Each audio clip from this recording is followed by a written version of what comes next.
If you watched the first video, we landed on a hard truth. Effort isn't a virtue. It's what shows up when something isn't carrying its weight. Every time you have to remember something, chase something, or step in to keep things moving, that's effort. And once you see it like that, effort doesn't disappear, it just relocates. And this is where most capable owners get stuck. They stop arguing with the idea and they accept the fact that systems matter. They might even start building them, but they still don't know where resistance is hiding. They don't know which inputs matter. They don't know which actions compound, and they don't know which parts of the business are quietly working against them. So they start fixing what's visible. They add more tools, more dashboards. They might even add more people, more handoffs, more coordination, or they write more SOPs, more documents, more instructions. And instead of the business getting lighter, it gets heavier. Because every new tool needs managing, every new hire needs decisions, every new SOP creates questions. So now the business has more structure, but less clarity. And that's the trap. Revenue might be going up, but time is going down and freedom is disappearing. And the business still doesn't move unless you're inside of it. More tools and more people can grow revenue, but they don't automatically earn back what matters more: time, focus, freedom. And without systems, scale doesn't create leverage. It creates a bigger version of the same problem. Now, peeling this back, effort follows responsibility. As long as the business relies on you to notice something is off, to decide what happens next, or to rescue things when they stall, effort will stay attached to you. Not because you're bad at delegating, but because responsibility never actually left. This is true when you're on the tools, and it's still true when you've got a team. And it's also why hiring doesn't feel like relief for most founders, because they didn't remove effort, they just redistributed it upwards. When flow isn't designed, decisions don't live in systems, they live in people. And effort climbs to the person who cares the most, the person who notices first, the person who fixes it the fastest, the person who feels the consequences. And that's you. After reviewing dozens of service businesses, trades, real estate, agencies, and DIS, the pattern is always the same. The business isn't failing, the people aren't lazy, and the market isn't really the real constraint. The effort is camouflaging a break in flow. And the more capable you are, the longer that camouflage works, because capable people compensate well. They step in, they solve it, they keep things moving. And for a while, that looks like leadership, but here's the actual cost. When effort is busy keeping things from breaking, it can't be used to move the business forward. Time that should be spent designing flow, clarifying decisions, and building leverage gets burnt on recovery. And slowly, without anyone noticing, you stop building the business and start propping it up. And this is where real tension shows up, because you're wearing every hat: operator, manager, decision maker, backstop. Something has to give. Either it's your afternoons with your family or the quality of your service. And most capable owners try to sacrifice neither. So they end up sacrificing themselves. And that's how capable owners don't just run the business, they become the system.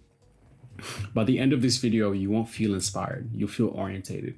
You'll be able to look at your business and locate the pressure. You know exactly where things only move when you chase, where decisions still depend on you, and where work stalls unless someone steps in. You'll be able to say, that's the point where the business is relying on me instead of a system. And once you can see that, you're no longer guessing. You know what to stop fixing. You know what not to hire. And you know where a single change will remove hours of pressure instead of adding more work. That's where you start. Up to this point, we've talked about effort as something practical, not hard work, but the moments where the business needs a human to step in to keep things moving. Now the question becomes simple. Where is that actually coming from? Because effort doesn't show up randomly.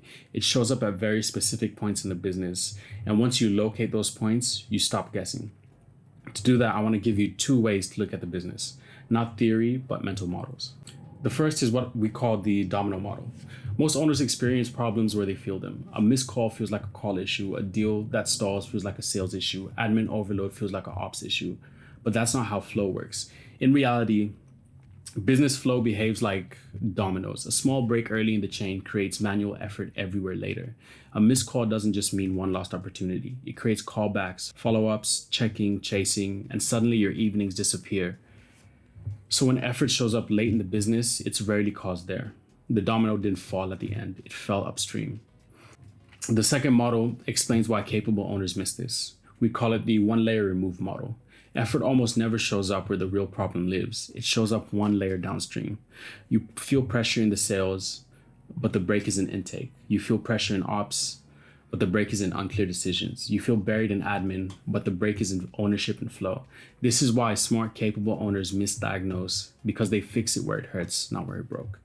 And because they're capable, they compensate, they step in, and effort quietly relocates again. When you see these two mental models together, effort stops feeling chaotic because you can trace it all the way backwards to the exact point where flow stopped carrying the load. And that's the shift. You stop reacting to pressure and start designing around it. That's how you stop firefighting and start actually building leverage. Now, let's apply this to marketing because this is where flow is supposed to begin. It's essentially the front door of your business. You post more, you test channels, you run ads, you ask for referrals, and you do more cold outreach. All of that effort is just to create attention. But here's what most people misunderstand. Attention doesn't turn into cash by default. It only turns into cash if there's a system to catch it, engage it, and move it forward. Without that, virality means nothing, reach means nothing, volume just creates noise. And this isn't theory. It's something we've seen time and time again, and it's something I've experienced myself. For marketing to actually work, you need two kinds of systems. First, systems that track what's happening, so you know what's working, what isn't, and where attention is coming from. But that's not enough. Secondly, and more importantly, you need systems that respond, systems that engage leads while they're hot, systems that follow up without relying on memory, systems that hand off to sales at the right moment, not when someone remembers. Because the moment response speed depends on busyness, flow is already broken. And this is where CRMs get misunderstood. A CRM doesn't fix mixed calls. It doesn't fix slow replies. It doesn't fix inconsistent follow-up. It just records that they happened. If flow is broken at the entry point, software doesn't fix it. It documents the damage. And when that happens, your input isn't helping marketing. It's camouflaging the leak. Now, sales is where effort gets praised because it looks like skill. You remember who to follow up. You rescue deals when they stall. You rewrite explanations when clarity drops, or you step in when momentum fades. And from the outside, that looks like leadership. But the real test is, if you were to disappear for a week, would these deals still move forward? And if the answer is no, sales isn't designed, it's personalized. This is where the two models show up clearly. The domino model, when flow breaks earlier, sales absorbs the effort. Poor intake, unclear next steps, no defined pipelines. All of that falls on sales to compensate. Or when you feel the pressure in sales, but the break is in structure, in how leads move, in how decisions are triggered, in how follow-up actually happens. This is why delegation fails in sales teams, because you hire people to do tasks, not own outcomes. So when deals do stall, they wait. They wait for direction, they wait for approval, they wait for you. That's not a people problem, it's a design problem.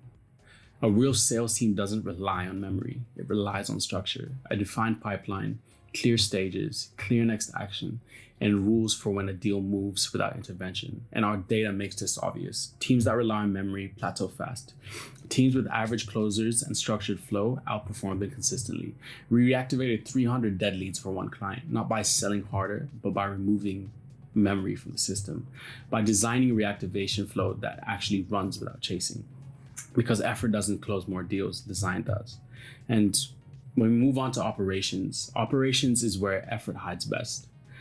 Because when effort shows up here, nothing breaks. Jobs move, issues get fixed, customers don't complain, so it feels stable. But here's the truth. Stability built on effort is just delayed failure. And this is the diagnostic question. Does work advance because the system pushes it, or because someone is watching it? And this is where the two models become obvious. When flow breaks upstream, operations absorbs the impact. Missing information, unclear handoff, no defined next action. All of that turns into checking, chasing, manual coordination.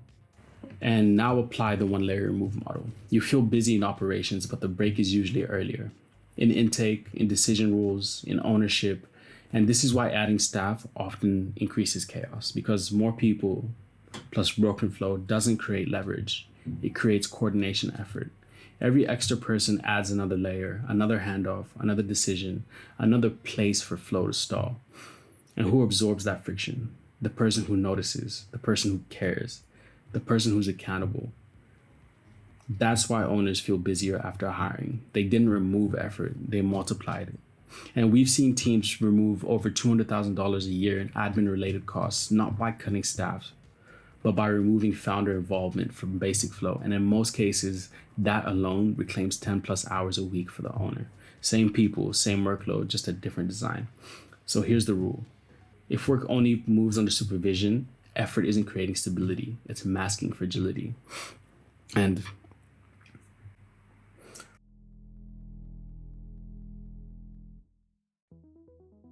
finance is where effort stops looking like work and starts feeling like actual anxiety, not because numbers are bad, but because they're unclear. This is where effort shows up. You check balances, you delay decisions, you tighten spending after things feel wrong. Not because you're careless, but because you're reacting. And that's the tell. So the question for clarity here is, can you see 3 months ahead, or are you managing week to week? When visibility disappears, that's when effort rushes in. Checking, second guessing, micromanaging, delaying hires, delaying investments. Now, when we apply the domino model, financial stress rarely starts in finance, it starts upstream. And this looks like inconsistent intake, unclear handoffs, or unpredictable delivery. And by the time it actually hits finance, it shows up as anxiety. Not because revenue dropped, but because confidence itself did. And when we take this to the one layer removed model, you feel the pressure in the bank account, but the break is usually in flow. Revenue isn't predictable, costs don't map cleanly to output, and no one, including you, can actually see forward. And this is why most capable owners stay involved, because they tell themselves they're being responsible, but what they're really doing is compensating for missing visibility. And the shift you need to make is that effort feels active, visibility feels calm. And we've seen owners claim back so much time, not by cutting costs or increasing revenue, but by just restoring forward visibility with the same numbers, just different design. Because when you can see forward, decisions stop being emotional and your timing improves, risks become intentional, and effort finally takes a step back, because calm doesn't come from working harder, it comes from knowing. In people management, effort often looks like leadership. You re-explain, you step in, you answer the same questions again and again. And from the outside, that looks like being a good leader. But in actuality, dependency isn't caused by bad staff. It's caused by unclear systems. When expectations aren't explicit, when ownership is shared instead of defined, or when decision paths live in people's head, effort becomes the thing holding them together. And this is where it quietly spreads. Your team leans on you, not because they're incapable, but because the system doesn't answer for them. And in many businesses, the first person to fill the gap isn't even on payroll. It's your partner, your wife, your husband doing the admin, chasing invoices, answering messages, not because it's efficient, but because someone has to do it at the end of the day.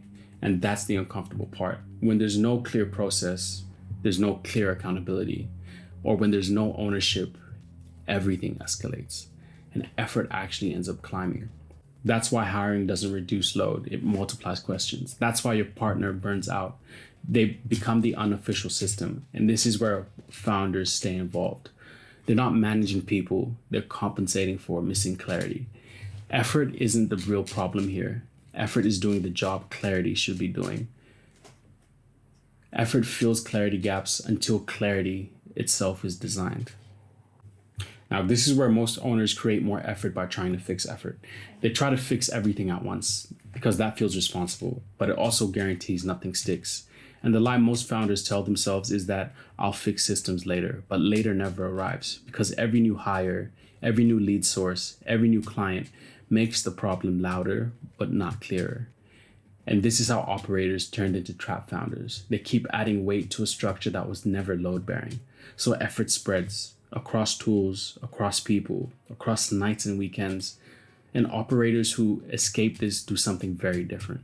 They don't fix everything. They fix the first break in flow. Think of flow like gravity. If the top is unstable, everything downstream works harder to compensate. So the order matters. Flow in, attention and response. Flow through, sales into operations. Flow forward, financial visibility. Flow down, people clarity. And flow up is leadership. Fix things in this order and effort collapses inwards. Fix it out of order, effort just moves. From sales to ops, ops to people, people to you. And that's the trap. You're not overwhelmed because you're bad at prioritizing. You're overwhelmed because you're fixing symptoms instead of sequence. And when you fix the first break in flow, everything starts behaving and effort finally stops climbing. In the first video, we stopped glorifying effort. In this one, we exposed where it hides. If you still believe working harder is the solution, this won't help you. But if you're done being the glue, this is the work. Designing flow isn't complicated. It just starts with one question. Where does work enter, and what happens if no human intervenes? If the answer is nothing, that's your first break. And that's exactly where we start. If you want help finding your first break in flow, not more tools, not more people, but the right design change, book a strategy session. We'll map your flow. We'll show you where effort is doing the job design should be doing, and we'll tell you plainly whether this is fixable or not. No motivation, no hype, just clarity. Because you have to design the flow so effort no longer has a place to live.